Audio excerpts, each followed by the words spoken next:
tonight we will be hearing the real-life, spine-chilling paranormal encounter of a handful of our viewers. All our stories have been anonymous. We will bring entertainment and bring real spooky stories to you to enjoy. Stay spooky.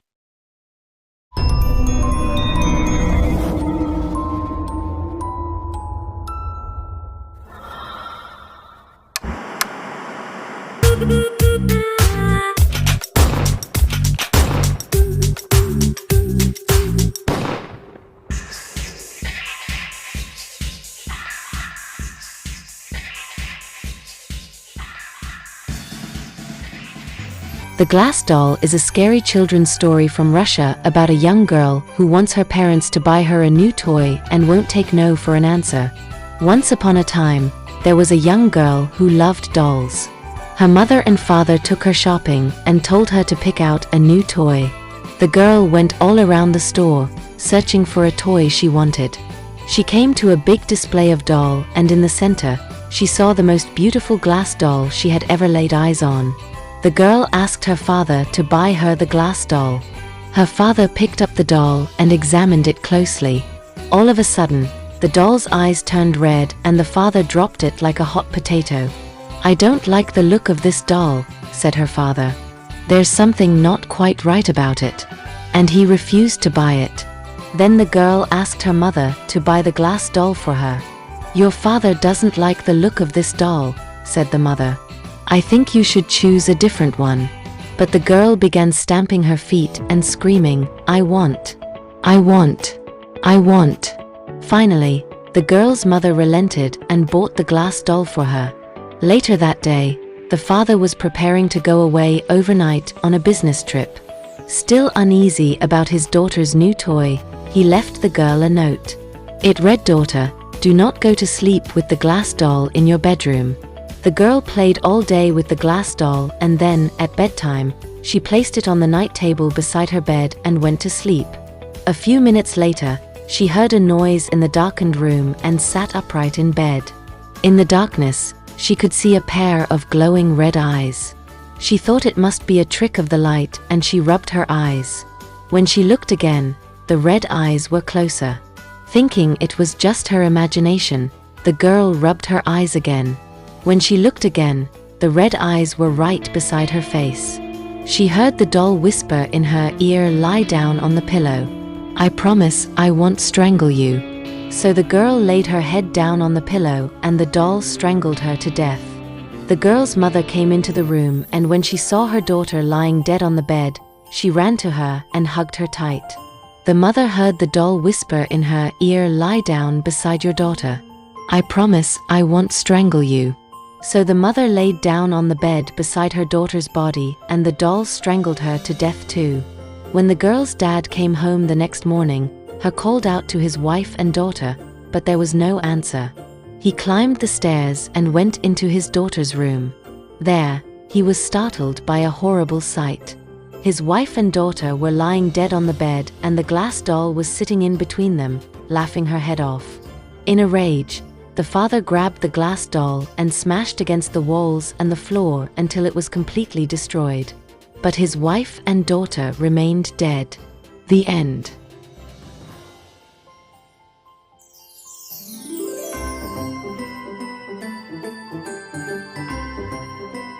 The Plush Lion Toy is a scary story about a young girl who receives a stuffed animal for her Christmas. A young girl was about to turn 6 years old, and her parents asked her what she would like for Christmas. She told them she wanted a lion. A few days later, when she opened her Christmas presents, she found a brown and yellow stuffed lion with soft, plush fur. It had a friendly smile on its face and long white whiskers. The girl was delighted, and for the rest of the evening, she and her plush lion toy could not be separated. That night, when she went to bed, she placed the lion beside her pillow. As her mother was tucking her in, the girl said, "The lion will guard me while I sleep." She enjoyed her holidays with her new toy. When school started, she wanted to share her plush lion toy with her friends. The next morning, the girl's parents had packed a lunch for her, so at break time, she sat in the schoolyard and ate her food. She even tried to feed some of her porridge to the plush lion, but it only dried on his face and made his smile seem like a frown. The little girl decided that lions like to eat meat, so when she got home from school, she searched the refrigerator for something she could feed to her stuffed animal. She found a cooked pork chop and placed it on a plate in front of the lion. She sat and waited, but the plush lion did not eat the pork chop. Growing bored, she went into the living room to watch TV. An hour later, she returned to the kitchen and found the lion sitting in front of an empty plate. The girl was shocked for a second, but then she looked around and saw her pet cat in the corner of the kitchen, gnawing on the pork chop. When she picked up the lion, it seemed to be thinner and lighter. She even imagined she could see its bones sticking through its soft fur. The little girl was worried that her lion was getting too thin. She decided that she would have to feed him raw meat, because she had heard that was what animals eat in the jungle. She took a big red beef steak out of the fridge and placed it in front of her beloved toy. She left the lion sitting beside the big steak and went upstairs to her bedroom to play. Soon, she had forgotten all about the lion, and when her parents came home that night, they found bloodstains on the kitchen floor. The mother was worried and yelled for her daughter. Then, when she saw the cat sitting in the corner, chewing on something, she calmed down. When the little girl came into the kitchen, her mother demanded to know why she was feeding a good steak to the cat. The little girl looked at the lion. His face was clean, but the tips of his whiskers were red with blood. When she picked the lion up and carried him upstairs to her bedroom, he seemed a little heavier. The next day, the girl's parents took her to visit their relatives. When they returned to their house that evening, the cat was not there to greet them. The parents searched the kitchen and the backyard, while the girl went upstairs. Opening her bedroom door, she walked in and found a horrible scene. Her pet cat was lying on the floor in a pool of blood. It had been partially devoured, and all that was left were its hind legs and tail. She began screaming, and her parents rushed upstairs. They couldn't understand what had happened. It seemed as if some animal had gotten into the house and attacked the cat. The girl spent the next few days weeping and crying, devastated by the loss of her pet cat. Her parents decided to cheer her up and brought her out to the local mall. They bought her some new toys to take her mind off things. When they returned home, the girl spent the rest of the evening playing with her new toys and forgot about the plush lion. That night, her father tried to pick up the lion and put it in the bedroom closet, but it was so heavy he could barely lift it. A week later, the young girl was home alone again. Her parents were at work and she was at the kitchen table, reading a book. As she was turning one of the pages, she thought she heard a rustling sound coming from upstairs. She did not pay any attention to it. Then, a few minutes later, she thought she heard soft footsteps on the stairs. She dismissed it, telling herself it was just her imagination. Not long after that, she heard the kitchen door creak. Looking over her shoulder, she found herself face to face with her huge stuffed lion. Later that evening, the girl's parents came home from work. The house was filled with an eerie silence. They called out their daughter's name, but nobody answered. On the stairs, they saw streaks of blood leading up to their daughter's bedroom. Suddenly, they heard a terrible roar coming from upstairs. Even though he was afraid, the father ran up the stairs and threw open the door of his daughter's bedroom. He gasped. The entire room, floor, ceiling and walls were spattered with blood. His wife came running up the stairs and burst into the room. On the bed lay the remains of their beloved daughter. She had been torn apart and most of her insides had been eaten. Only her face remained untouched. In the middle of the gnawed bones and chewed flesh sat the plush lion. Its fur was soaked in blood. Its button eyes stared blankly at the horrified parents.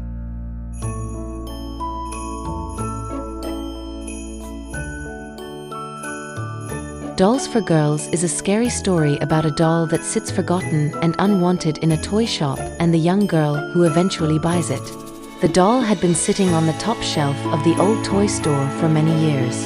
It had pale skin and delicate features. The arms and legs were held together by screws at the joints.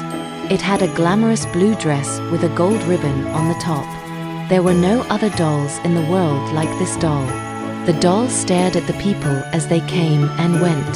Perched on that high shelf all by itself, the doll felt lonely and unwanted. It longed to have someone who would cuddle it and hug it and sleep beside it at night. One day, the doll's dreams came true. A little girl came into the shop with her mother. She stood in front of the shelf and pointed at the doll. The owner got a stepladder, took the doll down and put it in a bag. The little girl carried it home. For the first time, the doll was happy. The next day, the doll lay on the floor of the girl's bedroom. It was discarded like a piece of old rubbish. The girl was having an argument with her mother. "I never wanted that stupid doll anyway," she cried. "I wish you never bought it." The doll listened silently, staring up at the ceiling with glassy eyes. The girl came running into her bedroom and slammed the door behind her. She didn't want to play with the doll. Instead, she stripped off its beautiful dress and tossed it in the corner. Whenever she passed the doll, she would kick it and punch it. That night, as the little girl lay in her bed, sleeping peacefully, the doll stirred. It stood up and quietly made its way across the bedroom floor to the door. Silently, the doll walked down the hallway, down the stairs, through the kitchen and down into the basement. The next morning, the girl's mother knocked on her door and told her it was time for school. When she didn't get an answer, the mother walked into the room and screamed in horror. Her daughter was lying on the floor in a pool of blood. Her limbs were splayed out in strange positions, like a disjointed doll. The girl was still alive and she was writhing in pain. Her mouth had been sewn shut and long. Steel nails had been driven through all of her joints. Her elbows, her knees, her wrists, her ankles, her shoulders and her hips. On the table, there was a note written in blood. It read, "Now you know what it is to be a doll."